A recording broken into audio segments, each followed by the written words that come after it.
Hey everyone, and welcome back to The Explainer. Today we're diving into a genuinely fascinating framework from James Clear's work on mastering habits. You know, if you've ever felt completely frustrated trying to stick to a new routine, well, you're definitely not alone. And it turns out the science of behavior change has some really eye-opening answers for us. So let's get into how this system breaks it all down. It really begs a super relatable question. Why is it so ridiculously hard to build a good habit, but so insanely easy to fall into a bad one? I mean, we've all been there, right? You swear you're going to work out every day, read a book a week, or finally ditch the junk food. You've got all the motivation in the world on Monday morning, but by Thursday, you're right back where you started. It can feel like a massive personal failure. But according to this framework, what if the problem actually isn't you at all, but simply the system you're using? All right, here's our roadmap for today's explainer. We'll cover the power of tiny changes, systems over goals, the identity shift, the habit loop, and finally, the 4 laws. Let's jump right in. First up, Section 1, the power of tiny changes and the math of marginal gains. The source material kicks things off by completely challenging the myth of the overnight success. It asks us to think about this. What if you improved just 1% each day? Look, society absolutely loves a dramatic transformation story. But the truth is, real change, it happens in the margins. Imagine you're a pilot flying a plane from LA to New York. If you shift the nose of that plane just 3.5 degrees before takeoff, the front of the plane moves merely a few inches. But if you keep flying that trajectory across the entire country, you won't land in New York at all. You'll end up hundreds of miles away in Washington, D.C.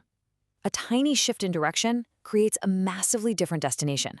And the math behind this concept is absolutely wild. If you manage to get just 1% better every single day for a year, compounding that daily improvement makes you nearly 38 times better by the end of it. But actually, flip that around. If you get 1% worse every day, you decline almost all the way down to 0. So habits are very much a double-edged sword.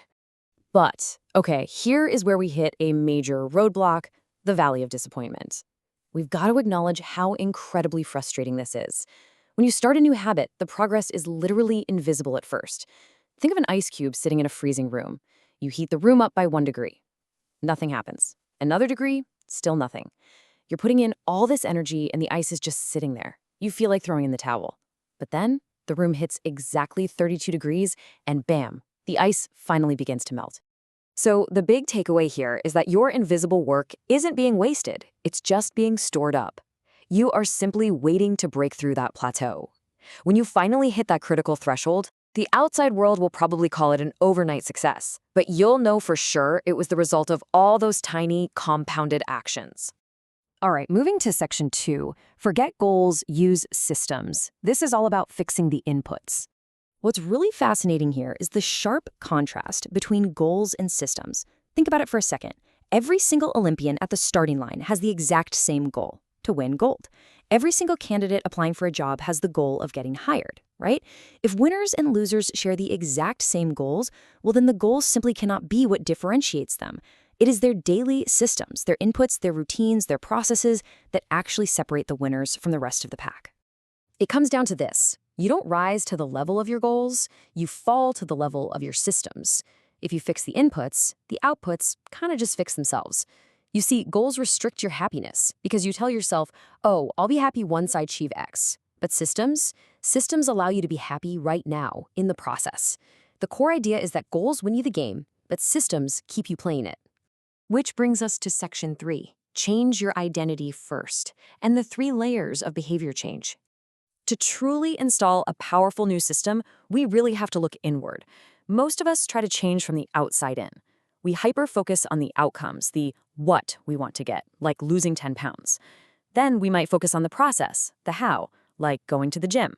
But very few of us focus on the deepest layer, our identity. If you want a habit to stick forever, you need an inside-out approach. You have to start by changing your core beliefs about who you are. The goal isn't just to read a book. The goal is to become a reader. So how do you actually change your identity? You prove it to yourself with tiny wins. Every single action you take is literally a tiny vote for the type of person you wish to become. You don't have to be perfect at all. You just need the majority of the votes. Every time you choose a healthy snack, you're casting a vote for being a healthy person. Over time, those votes accumulate, and your identity naturally shifts to match your new reality. Okay, section 4, the 4-step habit loop. Let's look at the neurological blueprint.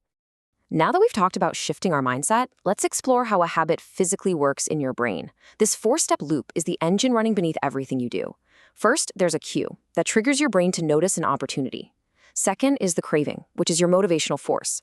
Third is the response, the actual habit you do. And fourth is the reward, the satisfying payoff that basically teaches your brain, hey, repeat this exact cycle next time. This loop is what turns conscious effort into a totally automatic pattern. And it is absolutely crucial to understand this loop because research shows that up to 40 to 45% of our daily actions are performed entirely on autopilot. Think about that. Almost half of your day is governed by this 4-step loop without you even realizing it. Finally, section 5, the 4 laws of change. This is your ultimate toolkit. The framework beautifully maps out this practical toolkit. To build a good habit, you make the cue obvious, the craving attractive, the response easy, and the reward satisfying. And the really brilliant part? To break a bad habit, you just invert those laws. Make it invisible, unattractive, difficult, and unsatisfying. Let's quickly break down how to apply the good habit side of things. So, for Law 1, make it obvious, the framework suggests we stop relying on willpower and start relying on environment design. Vision is our strongest sense, right? If you want to read before bed, put the book directly on your pillow when you make your bed in the morning. If you want to eat healthier, put the apples in a bowl on the counter, not hidden away in a fridge drawer. You've got to put visual cues directly in your line of sight. For Law 2, make it attractive. You want to make the habit practically irresistible. A fantastic way to do this is through temptation bundling. This just means pairing something you already love to do exclusively with the habit you're trying to build. For example, only let yourself listen to your absolute favorite podcast while you're at the gym or while you're doing chores around the house. Then there's Law 3, make it easy. Early on, you've really got to focus on repetition, not perfection. Try the 2-minute rule. Scale any new habit down so it takes less than 2 minutes to complete. Read a book becomes read 1 page. Do a full workout becomes put on my gym shoes. You have to master the simple art of showing up before you can ever optimize the habit. And finally, Law 4, make it satisfying. Because our human brains totally crave immediate, right-now rewards, we actually need to artificially create them for habits that only have long-term payoffs. Use a habit tracker, like a calendar where you draw a big, bold X to visually celebrate your wins. And this is key. Commit to the never miss twice rule. Missing 1 day is just a slip-up. Missing 2 days, well, that's the beginning of a new bad habit. Recover quickly. Before we wrap up, I've got to drop a surprising fact here.